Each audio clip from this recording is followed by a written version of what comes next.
O nosso papo hoje é o que eu chamo de base de tudo, que é justamente o autoconhecimento. E o autoconhecimento, ele deveria ser ensinado, né, desde o primário, desde lá do início da nossa alfabetização, mas isso não acontece. E é uma pena que não aconteça, né?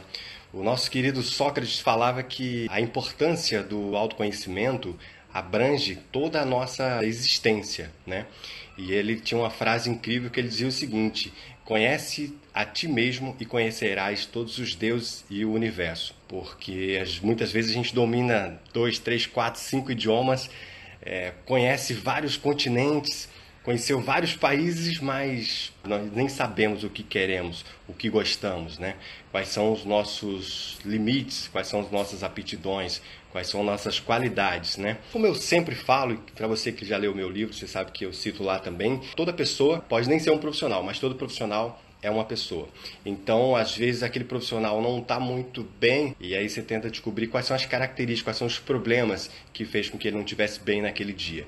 Aí voltamos de novo para o autoconhecimento. Se ele tiver autoconhecimento e saber aquilo que desarma ele, saber quais são seus medos, suas fobias, suas limitações, faz com que ele consiga se prevenir, consiga se preparar para os desafios que a vida vai lhe apresentar e que, como todos nós sabemos, não são poucos. Não é verdade? Eu vou trazer 5 sacadas para vocês agora, bem interessantes, sobre autoconhecimento. A primeira sacada é o seguinte: quais são seus pontos fortes? Se você já participou de algum treinamento meu voltado para essa área de desenvolvimento profissional, eu sempre faço esse questionamento para as pessoas. Quais são os seus pontos fortes? O que você faz que as pessoas te elogiam? Eu sempre comento com as pessoas que não adianta ter a força que você tiver ou a força que você achar que você tenha. Se você nadar contra a correnteza ou correr contra o tempo, você vai cansar. Não adianta, né? Você encontra muitas vezes algumas pessoas, né? E aí a pessoa fala pra você assim: ah, e aí, como é que você tá? Poxa, eu tô bem, tô correndo contra o tempo. É ilusão correr contra o tempo. É ilusão nadar contra a correnteza. Então, a grande sacada é: ande a favor do tempo. Seja fluxo, como a água, né? A água, ela não briga com as coisas, ela simplesmente obedece. A água num copo, ela vira um copo, numa mangueira vira uma mangueira. Quando ela está no seu curso natural, que encontra um desafio, ela vai se represando, vai reunindo força para simplesmente transbordar. Isso é o fluxo natural das coisas, né? E aí voltamos para a pergunta inicial: o que você faz que as pessoas te elogiam? Hoje você pode muitas vezes estar fazendo alguma coisa, inclusive na própria empresa que você trabalha ou na empresa que você é sócio ou dono, e você às vezes faz alguma coisa porque é mais conveniente ou porque você acha que alguém não vai fazer como você ou qualquer outro motivo. A grande sacada é: faça aquilo que você faz de melhor. E uma boa possibilidade ou um bom sinal para você descobrir o que você faz de melhor é descobrir ou analisar o que você faz que as pessoas te elogiam. Eu sempre comento que quando você descobre aquilo que você faz de melhor, e de novo, como eu acabei de falar agora, né? Quando você analisa o que as pessoas te elogiam e você entende que isso é um bom sinal daquilo que você faz de melhor, você tem uma probabilidade de colocar isso no seu dia a dia. E só dessa maneira você vai conseguir se destacar. Porque você há de concordar comigo que é quase que impossível você brilhar em alguma coisa fazendo alguma coisa que você detesta. É natural que as pessoas não saibam responder essa pergunta. E é justamente por isso que eu estou perguntando aqui para você, né? E essa resposta, ela abre uma porta ou uma janela, como queira, para um horizonte, né? Muitas vezes nós passamos a vida inteira fazendo algumas coisas, ou alguma coisa, enfim, que seja, que nós não gostamos. E muitas vezes nós nem paramos para analisar aquilo que realmente nós somos bons. Será que você trabalha na empresa que você atua e você é bom de atendimento ou você lida melhor com números? Todos nós, sem exceção, somos brilhantes em algumas coisas e somos completamente incompetentes em outra. Se você for julgar, por exemplo, um peixe pela capacidade dele de subir em árvore, você vai achar que ele é incompetente. Por outro lado, se você for julgar uma ave, né, pela capacidade dela de nadar, ela também vai ser incompetente. É muito comum que as pessoas não parem para pensar quais são os seus pontos fortes, quais são os seus talentos. Isso é uma coisa que você tem que fazer com a ajuda de um profissional, como eu ou qualquer outro mentor da área de carreiras, ou até com um amigo, ou até o autodesenvolvimento, digamos, pessoal, você mesmo colocando no papel e começando a fazer essa pesquisa, né? Por exemplo, olha, como é que eu posso, por exemplo, descobrir quais são os meus talentos? Coloca no papel o que as pessoas te elogiam, o que você faz, o que você gosta de fazer, o que você faz e se destaca entre outras pessoas. E você não precisa ir muito longe, não. Você só precisa começar a fazer essa reflexão, colocando no papel para organizar as suas ideias. A segunda dica dessa noite é a seguinte: quais são os seus maiores medos? Você já parou para pensar quais são os seus medos? Quais são as suas inseguranças? Eu conheço várias pessoas que são incrivelmente talentosas, que levam as suas vidas sem arriscar. É como se fosse uma gaiola, né? A gaiola é um lugar onde as certezas habitam, né? E levando em consideração, pessoal, que todos nós, sem exceção, temos os nossos medos. Todos nós temos os nossos monstros. O medo, ele é importante pra gente. O medo, ele preserva a nossa vida. Só que o medo, assim como o sal no alimento, ele tem que ser uma dose muito pequena proporcionalmente. Se você fizer uma comida e colocar mais sal do que poderia, dependendo do excesso de sal, você nem consegue comer. O medo é da mesma forma. O medo, a função dele é preservar a nossa vida, fazer com que a gente se mantenha vivo e em perfeito funcionamento. Mas muitas vezes nós temos medos que são irracionais. Medo de perder emprego, medo de ser ridicularizado, medo de não ter dinheiro para pagar as contas, medo de não arranjar um outro emprego. O medo, quando ele é colocado da forma correta, ele tem um propósito muito bom.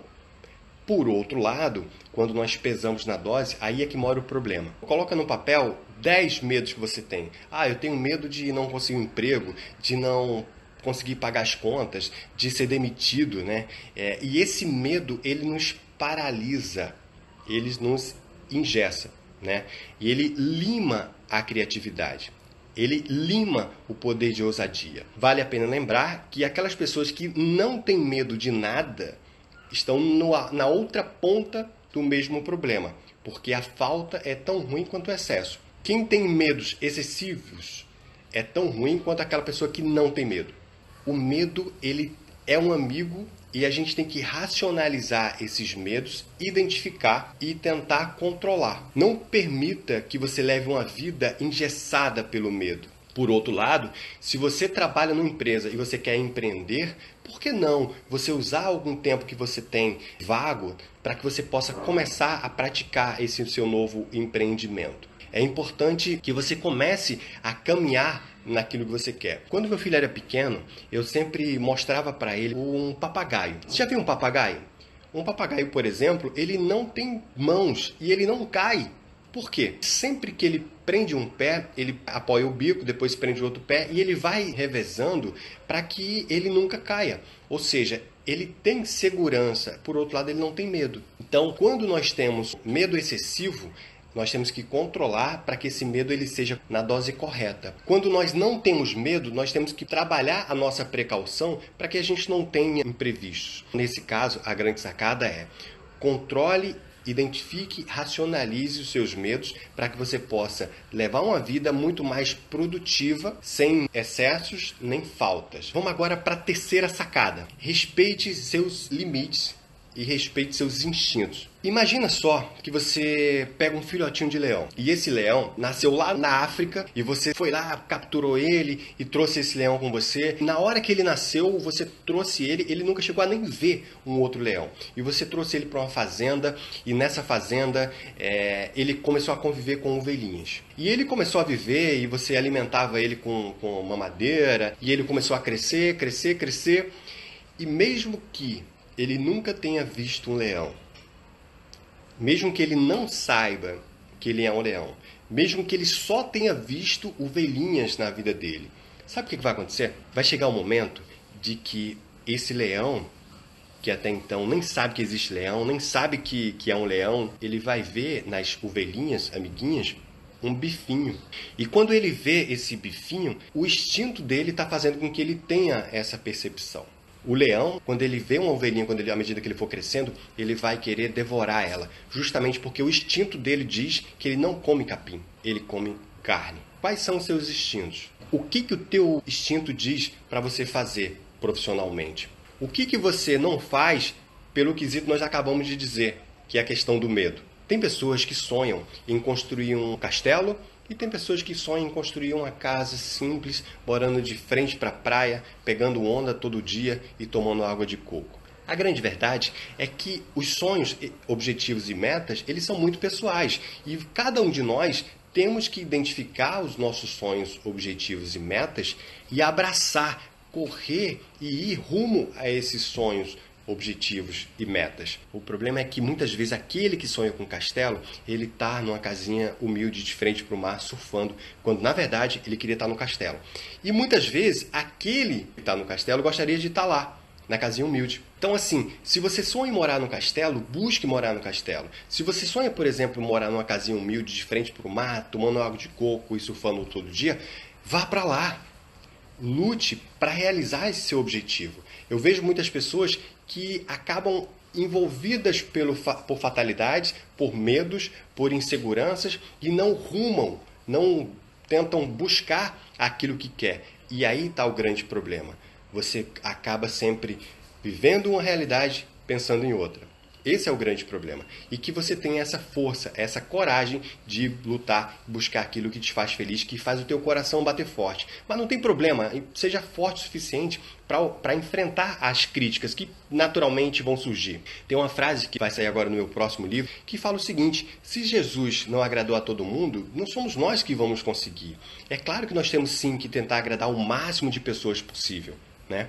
Mas a gente não vai, infelizmente, agradar todo mundo. E você tem que ter inteligência emocional para que você também não se sinta frágil ou fragilizado pelo fato de não conseguir. Então, força, vá rumo àquilo que você quer. Identifique os seus limites e ouça os seus instintos. Vá buscar. Se você for uma ovelha, viva num rebanho. Isso é maravilhoso, desde que você viva de acordo com os seus instintos. Se você for um leão, viva como leão. Se você for uma águia, viva como águia. O grande problema existe apenas quando você tem um instinto e vive como o outro. Aí não dá. Beleza? A quarta sacada, pessoal, é uma sacada importantíssima. Em todas as culturas que eu particularmente conheço, o nosso coração, ele é um lugar muito especial. Tão provável quando tem alguém que nós amamos, o que nós falamos? Você mora no meu coração. Várias culturas cultuam o coração como um lugar extremamente importante para os nossos sentimentos. Muitas vezes, quando você está muito triste ou você sofreu alguma decepção, o que você fala? Poxa, fulana partiu meu coração. A grande verdade é que nós muitas vezes paramos de ouvir o nosso coração.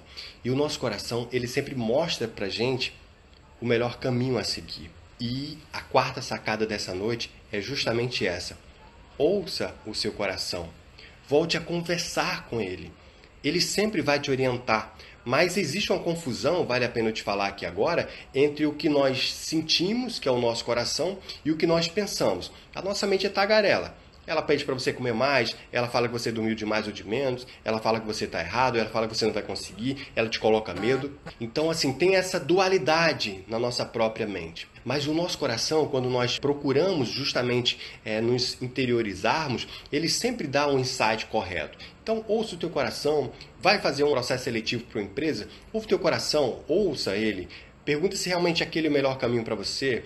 Vai enfrentar um novo desafio, vai empreender em alguma coisa? Ouça o seu coração, pensa, pergunta para ele qual o melhor caminho a seguir. Certamente ele sempre vai te orientar. Então agora vamos rumo à nossa quinta e última sacada dessa noite. Pode parecer uma coisa para uns muito evidente, para outros pode parecer até um pouco banal, mas eu vou te falar uma coisa.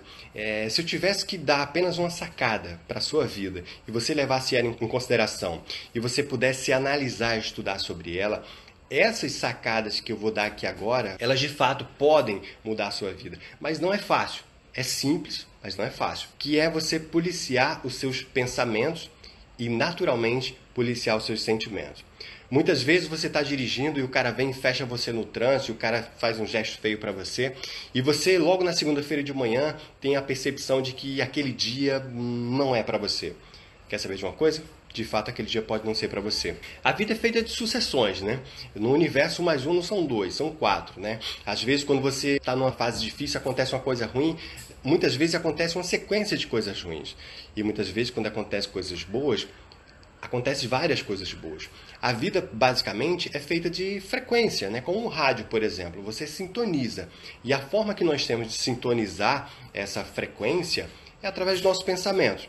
A prova disso é que se nós começarmos aqui agora a bater um papo e começar a falar de passado, falar de pessoas que nós perdemos ou determinadas situações, nós podemos sintonizar uma vibração muito triste, daqui a pouco estaremos todos chorando. Por outro lado, se nós começarmos a falar coisas engraçadas, daqui a pouco vamos estar todos sorrindo. Então a nossa mente tem a capacidade de sintonizar. E aí a grande sacada é para que você possa policiar os seus pensamentos e policiar os seus sentimentos. Eles estão intrinsecamente ligados, essas duas questões, porque o pensamento gera sentimento e muitas vezes o sentimento gera pensamento. Se nós desenvolvermos de fato o autoconhecimento, teremos a possibilidade de sermos senhores de nós mesmos. E levando sempre em consideração duas sacadas que eu sempre falo para os meus alunos, que o seu maior desafio é vencer a si mesmo e a sua maior vitória é ser feliz.